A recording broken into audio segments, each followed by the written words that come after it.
Hello and welcome to the Stephen Kingcast, one man's musings on the works of Stephen King. Each week I will review one entry in the bibliography of Stephen King in the chronological order of publication.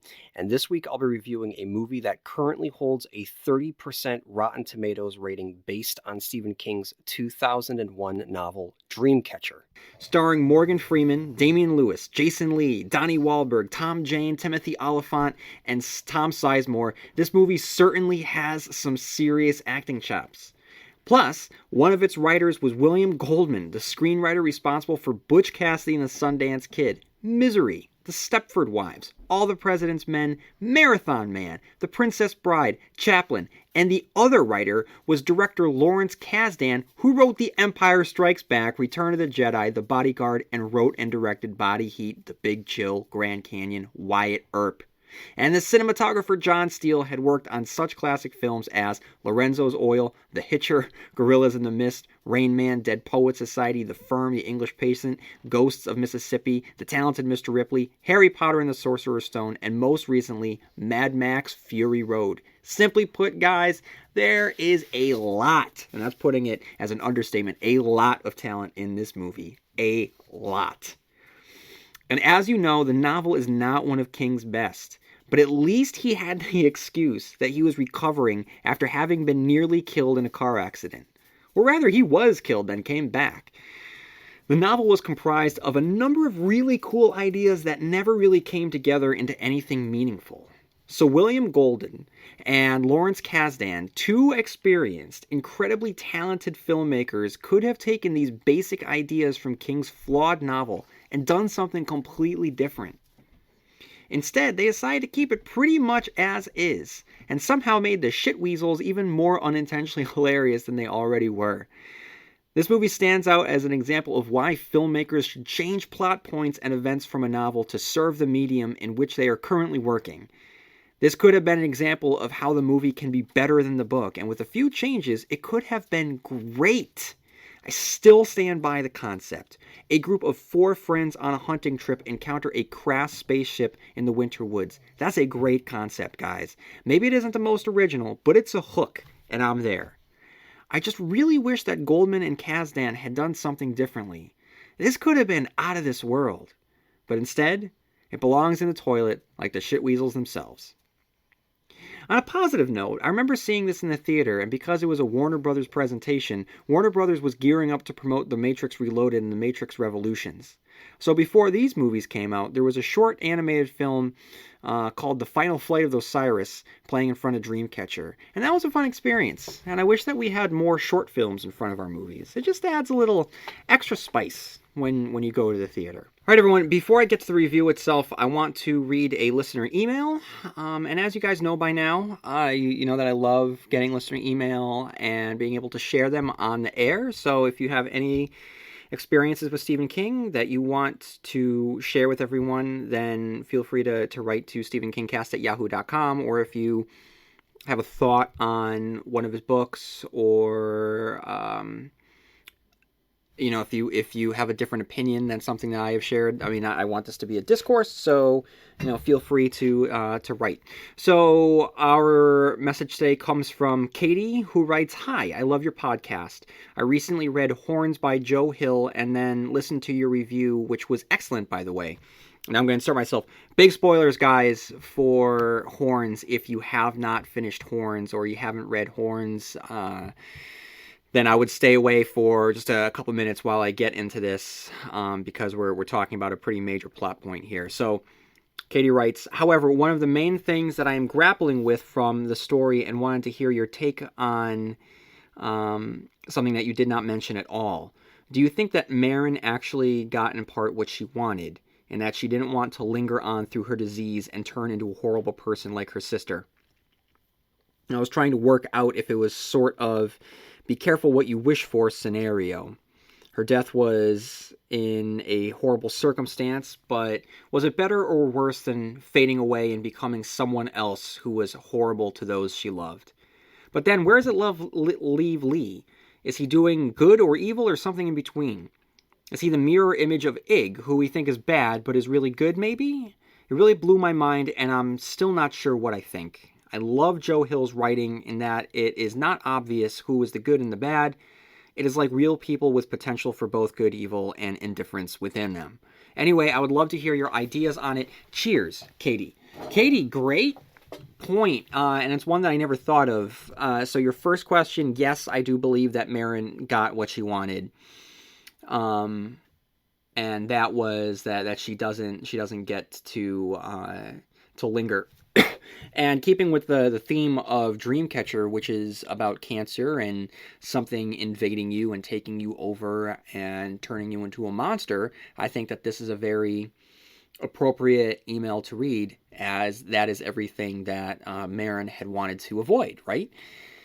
But when it comes to Lee, I mean, it's just really hard place to find anything positive about that particular character, who's just a monster through and through. But if Ig is our hero and he looks like the devil, then it stands to reason that there is also a little bit of gray with the character of Lee as well.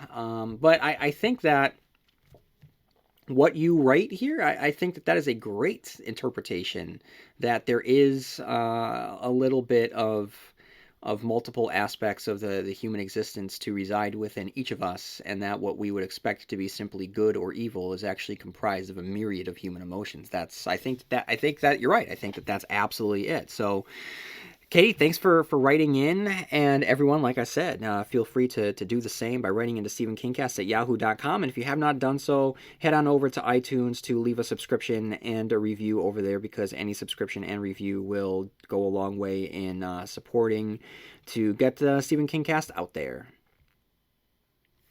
Anyway, if you have not listened to my review of the book, head on over and check out that podcast episode. And what I'm going to do now, before I get into my analysis, I'm going to read the Wikipedia summary, so I will have a basis upon which I can build my analysis. All right, from Wikipedia.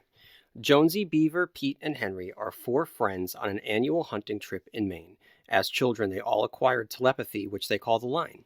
A flashback shows them as they saved a mentally handicapped boy named Duddits Cavell from bullies and befriends him. Jonesy sees Duddits beckoning him to cross the street, but as he does so, Jonesy is hit by a car. His injuries heal with mysterious speed, and 6 months later, he's able to make the group's annual trip. Jonesy meets a man lost in the forest named Rick McCarthy. He is very ill, so Jonesy and Beaver let him rest and recover inside their cabin. Suddenly, herds of forest animals flee past their cabin, followed by 2 military helicopters that announce that the area is now quarantined. Jonesy and Beaver return to the cabin to find a trail of blood from the bedroom to the bathroom, where Rick sits semi-catatonic on the toilet, the room covered with blood. Suddenly, Rick is thrown from the toilet, dead into the tub, as a creature writhes and screams in the toilet. Beaver attempts to trap the creature under the toilet lid, but a 3-foot-long lamprey-like creature with multiple rows of razor-sharp teeth kills him.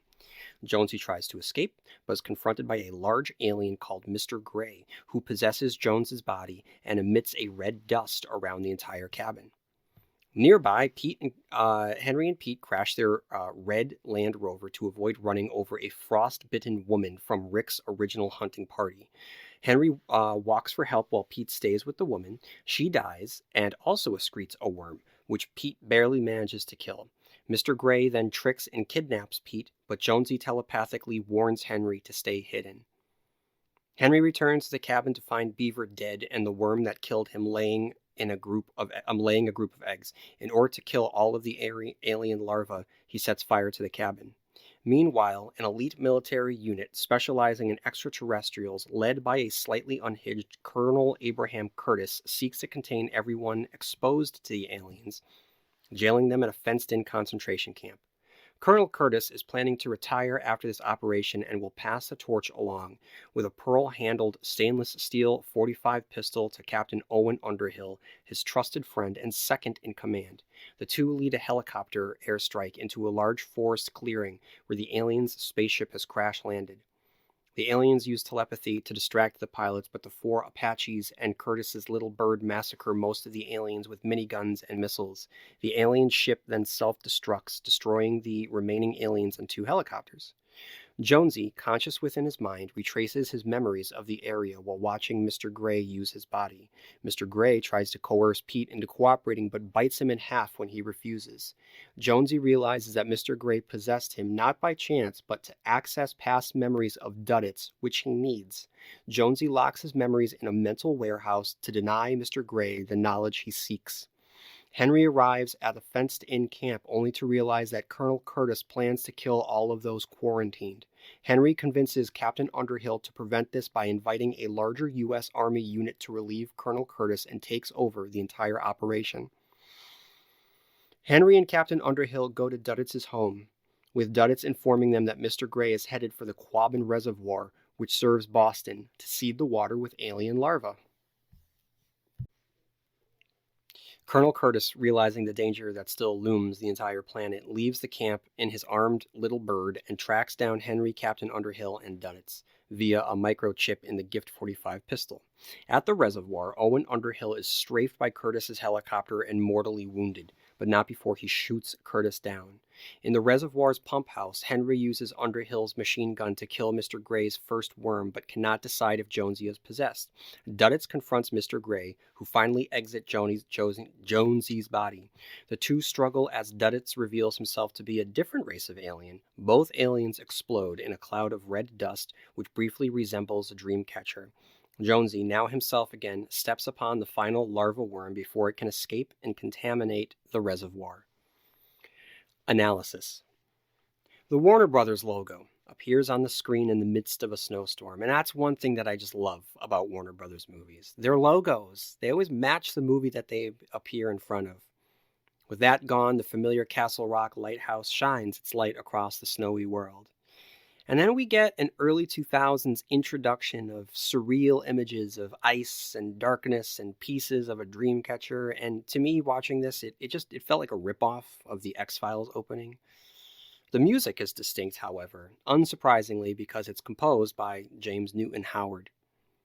When the credits are over, we meet Henry, played by Thomas Jane, a psychiatrist so good at his job he can discern a patient's problems without them having to tell him. It's clear that Tom Jane has some sort of mental power, which is only reinforced when after the patient leaves and he pulls a revolver from his desk to kill himself and only stops when the phone rings, knowing it's Josie.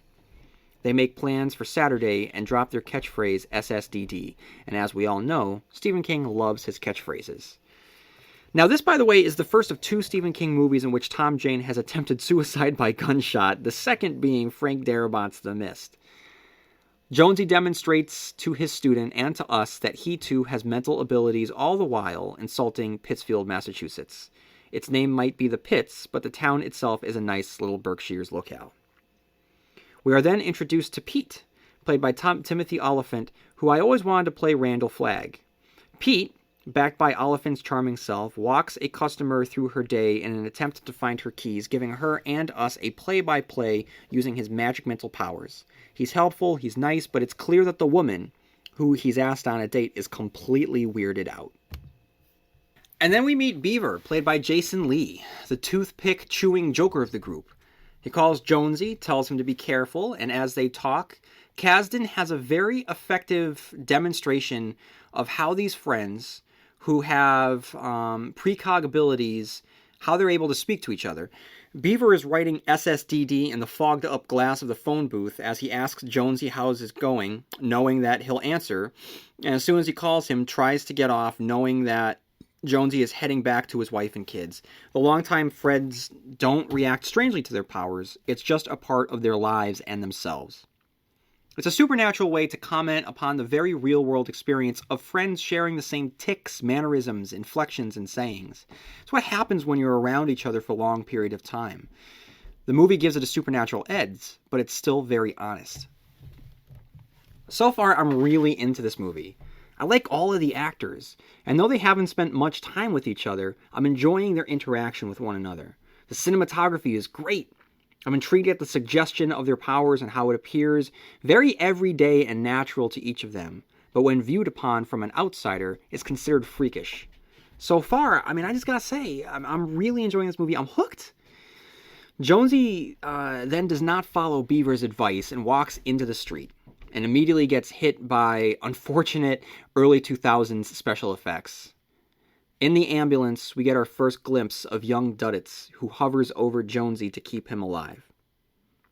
6 months later, the guys pull up to their winter retreat. The characters immediately start bouncing off each other. Beaver establishes himself as the joker of the group. He and Pete joke with one another. It's crude, a little forced, but it's fun. I just like moments where characters are relaxed with each other, without having to spit out exposition.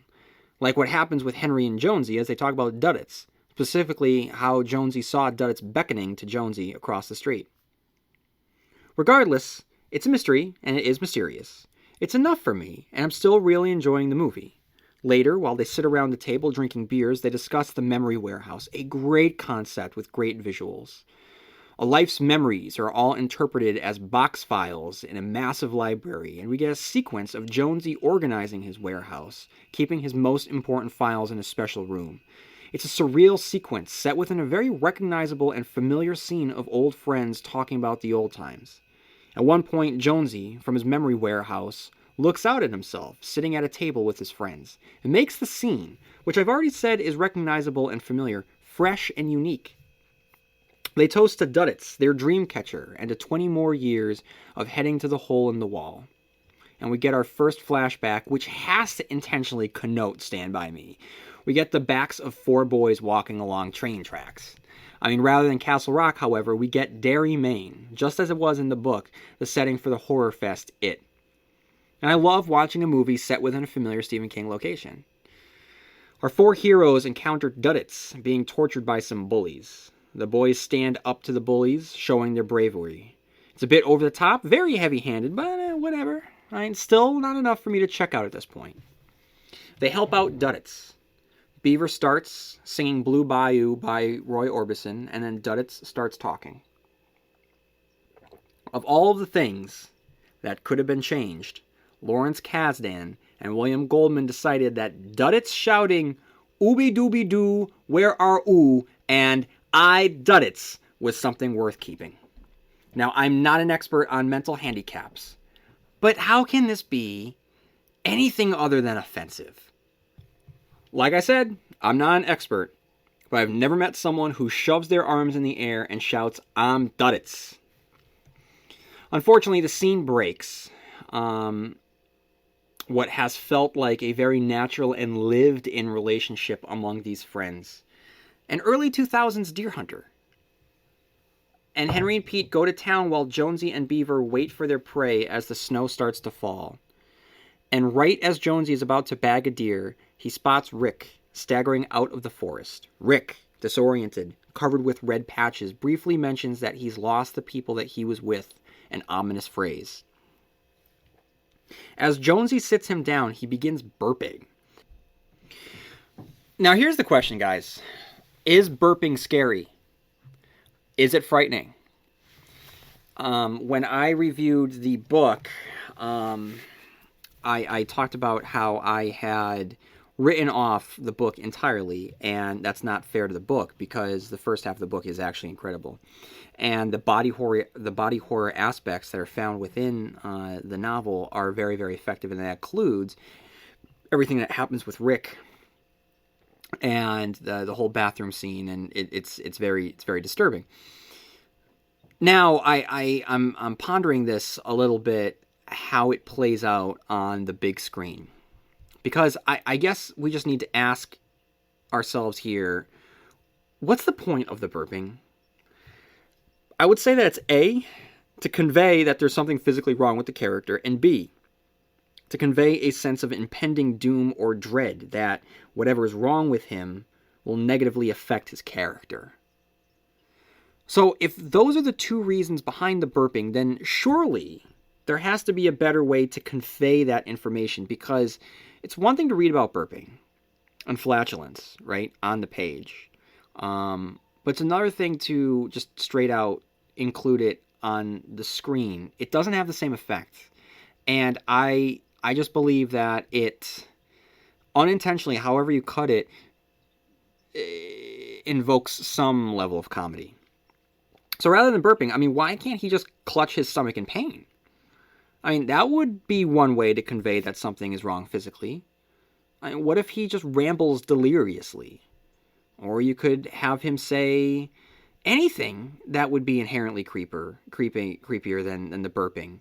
Which again, when it's on screen, isn't necessarily frightening. And I just think it winds up being unintentionally hilarious. I mean, think of it this way. What if John Hurt started burping an alien before the alien burst out of his chest? It wouldn't necessarily be scary. In Alien, he started coughing, and coughing works. In the movie, the coughing led to seizing.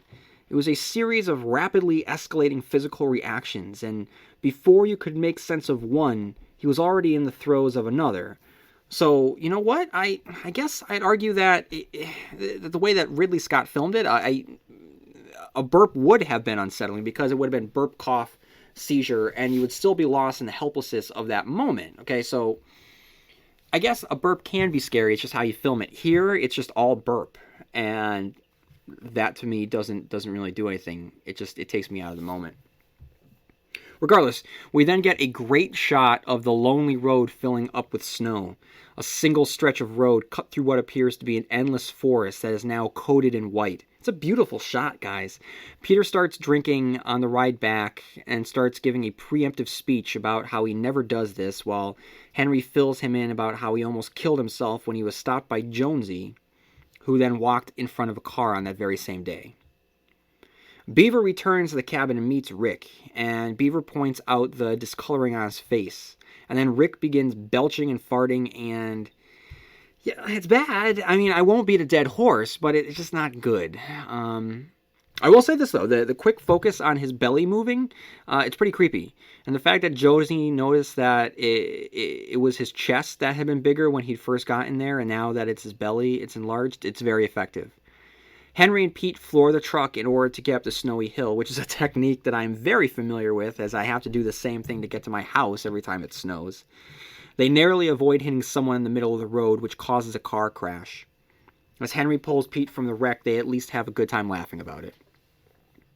Back in the cabin, Beaver and Jonesy watch as the animals flee through the forest. It's one of the book's most striking images, and Kasdan nails it. It's beautiful, it's weird, it's haunting. It's a great image, and it completely works on screen.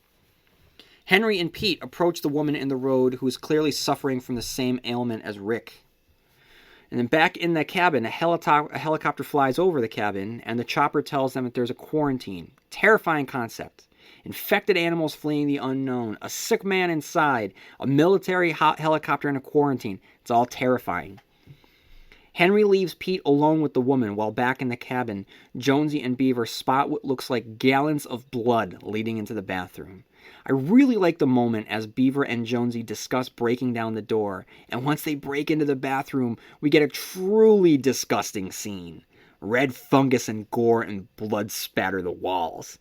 Rick sits atop the toilet, clearly dead, and when he's pushed over, we see his ruined backside and hear a splashing from the toilet. Now, here's the deal.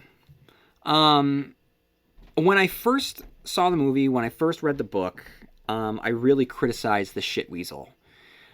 But seeing it in action here, hearing it, with the chaos from the blood-drenched bathroom, it really works. Body horror, like I talked about in my review of the book, body horror is a long-established staple of the horror genre, whose master, David Cronenberg, had once directed the adaptation of Stephen King's The Dead Zone. And this scene is a great example of body horror. And what's fun about this, we aren't supposed to take this totally seriously. I mean, face it, Beaver dies because he reaches for his toothpick on the blood-drenched floor. It's just so over the top, it can't meant to be taken seriously. But even though it's cheesy and unbelievable, there's no denying that it's tense. He overreaches, slips, and the weasel explodes out of the toilet.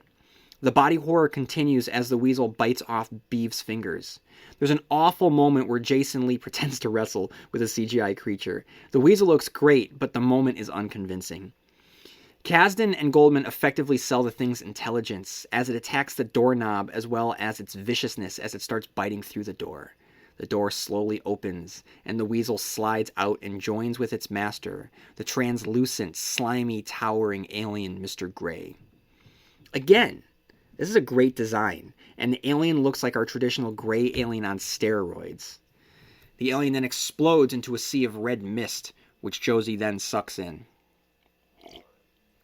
The military had been teased, and now it's here in full. We see the roundup and quarantine of the infected townsfolk and are introduced to Morgan Freeman's Colonel Curtis. He and Tom Sizemore discuss the aliens. They aren't surprised or shocked, discussing how they've been cleaning up after the aliens for 25 years, which makes this a very interesting take on the alien invasion story. Back at camp, Pete has gone to get the beer at the car. When he returns, he fails to notice the red trail of blood making its way through the snow. He then drunkenly rambles about how he thinks Duddits is an alien. While urinating, he's attacked by the weasel who bites down on a very sensitive place. Kasdan doesn't know if he should film it comedically or dramatically, and the scene doesn't entirely work because of this. Now, it's just over 1 hour, and if the movie had ended here, I really would have liked it. I really would have. But unfortunately, it doesn't. Because at this point, Mr. Kasdan gives us Mr. Grey, the villain of the piece, the alien who has infected Jonesy and speaks like a British butler. Damian Lewis having to speak to himself, Gollum Smeagol style, is an absurd decision. I don't know why Mr. Grey is British, by the way. I mean, Grey confronts Pete, who starts force choking him, and I'm not sure how. Is it because Pete is now infected with the Ripley? All I see on his neck is blood. Mr. Grey wants to know how Pete can find things the way that he does, and we know it's because of Duddits, but if Duddits is an alien himself, how come he has powers that Mr. Grey doesn't? What makes Duddits so special? While in the memory warehouse, a monstrous Mr. Grey politely asks Jonesy to let him into his secret room. Henry turns to the cabin and finds the Ripley growing over everything. He finds the body of Jonesy, and a wet squeak lets us know that the weasel is still there. It's curled up on the bed, protecting eggs that have come from somewhere. Jonesy blows its head off in a great gross effect, and is about to burn the eggs before he realizes that it's already laid a bunch of eggs, whose babies are coming for him, tiny, gross little weasels that are crawling all over him. He drops the matches, except for one, but manages to light it, lighting up the aliens. And even though I might have issues with how the story is told, one issue I don't have is with the effects. These effects are just top-notch. The Ripley-covered cabin is unsettling. The weasels, the large one and the small ones, are just simply gross. But like I said in my review of the book, what is the physiology of these creatures? The spores infect people, which birth the weasels, which then lay eggs from which pop out more weasels. So if weasels are born from the spores, why do they need to lay eggs? Isn't their means of production already effective? Anyway, we have a Duddits flashback where the boys look to the sky and shout, "I Duddits!" before they set off to find a missing girl. The military head towards the crash site, in a scene that's very well layered. As they approach, they hear pleading voices to leave them alone, a great way to show the manipulative qualities of the monsters, who can project the image of friendly greys but are in fact large weasels. Pete then dies as Mr. Grey transforms Jonesy's body, and again, I'm confused. What is Jonesy at this point? Is he a possessed Jonesy? Or is he the last shred of human consciousness within an alien? I guess that's the answer, but I don't understand how it transformed Jonesy. I mean, if he can transform into the monster Mr. Grey, then it suggests a level of molecular control, right? So then why does Jonesy still walk around with a limp? As I try to untangle the unnecessarily confusing biology of these aliens, Kasdan treats us to a chase scene within the memory warehouse where Jonesy narrowly escapes being eaten by Mr. Grey after he ventures out of his safe space to collect all the information on Duddits. In quarantine, Henry does what he can to work on a vulnerable Owen who doesn't believe that Morgan Freeman is in full control of his faculties. Owen springs him out of the quarantine zone as General Matheson storms into the base. I can't tell. I don't know. I don't know what I'm watching, honestly. I don't know what they're doing. I just don't get it. Henry has a mental conversation with Jonesy using a revolver as a telephone. I just don't understand what's happening. Tom Jane is so serious in the role, I can't tell if he's over the top on purpose or not. Henry and Owen pick up Duddits, played by Donnie Wahlberg. And if you thought that young Duddits was offensive, then you ain't seen nothing yet. Duddits is now our magic MacGuffin, An object needed to be collected by our hero to save the world. As Duddits leaves with Henry and Owen, Duddits' mom shoots her hands up in the trademark Duddits symbol, making her look like she just saw her favorite soccer team score a goal in the World Cup rather than saying goodbye to her son for the last time. On the ride to the Quabbin Reservoir, Duddits continues to talk about Mr. Gray, except at no point does Duddits actually ever call him Mr. Gray. According to Duddits, as he lets us know over and over again, our villain is named Mr. Gay, a name that, while memorable and would make this movie infinitely more enjoyable to watch, is not very intimidating. At the Quabbin, we have our final scene. Our heroes and villains have converged on the reservoir while Morgan Freeman flies a helicopter as fast as he can. Morgan Freeman is taken out with his own gun, guys. His own gun. Henry and Duddits head into the Quabbin to put an end to the alien menace. Mr. Gay leaves Jonesy's body, and with the battle cry of "Ooby dooby doo, we ought some work to do," Duddits allows himself to be attacked. Mr. Gay inserts himself into Duddits, and the scene climaxes with one final "I Duddits," and then we get some CGI alien sex. And I'm not joking. Watch this scene.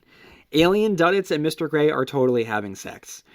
Their passion is so intense it burns them both alive, and Henry looks longingly into his friend's eyes, utters Jonesy one last time, and the credits roll over what sounds like a soundtrack composed by Prime 2003 Moby. And that is Dreamcatcher the movie, guys. A movie that I find is very strong in the first half, and if it ended when we meet Mr. Gray possess Jonesy, the movie would be an A. Unfortunately, it hovers around the D mark and deserves the 30% Rotten Tomato rating that it has. It's pretty rough. It's pretty rough and nonsensical, and the tone fluctuates just a little bit too much at the end. And it's just so disappointing because if it had just stuck on the trajectory in the beginning, it could have been something. And like I said in my review of the book, the focus of the four friends trying to just survive against the backdrop of an alien invasion, I mean, that's a pretty good hook. But once you start to open it up to that broader world, it just loses it completely. And I really wish that the filmmakers had decided to change the perspective and keep it focused on our four friends. Because shifting away to Morgan Freeman and Underhill, just Tom Sizemore, I'm sorry, just it doesn't work. And in terms of book versus movie, the Memory Warehouse versus the Tracker Depot, I would have to give to the movie. The friendship between the four, I'm also going to give to the movie because they do a really good job. And just seeing these actors who are all very established actors at this point, being able to just exist with each other. Again, it's a lost and missed opportunity that the movie did not have them more in it together, because it's great. It'd be great to see all of them together. So, yeah, I mean, in terms of these characters, it's totally the movie over the book. And as much as I like Morgan Freeman, I think that the depiction of Kurtz is better than Curtis, and likewise Underhill than Tom Sizemore. And Duddits does not work on screen. He doesn't work on the page, but Duddits is definitely better served on the page, so I'm going to have to go with Duddits. So I'm going to go with the book because the book was written by a man who had died and came back and was rehabbing his life and existence and was in a great deal of pain, and you kind of gotta give him a pass for that, whereas the creators of the movie were in full control of their faculties and continued to make the same mistakes that King had made and chose not to correct those mistakes. So I gotta go with the book, completely on the book. So that's my review of Dreamcatcher. If you have any thoughts on Dreamcatcher or anything related to Stephen King, please write into stephenkingcast@yahoo.com. You can follow me on TikTok, on Blue Sky, on Facebook, and on Instagram. And if you have any time on your hands, leaving a review on the podcast platform that you use to listen to the Stephen Kingcast, it would really help me out. But like I said, that's all that I got for this week. So may you have long days and pleasant nights, and I'll see you here next time, where MOON spells Stephen Kingcast.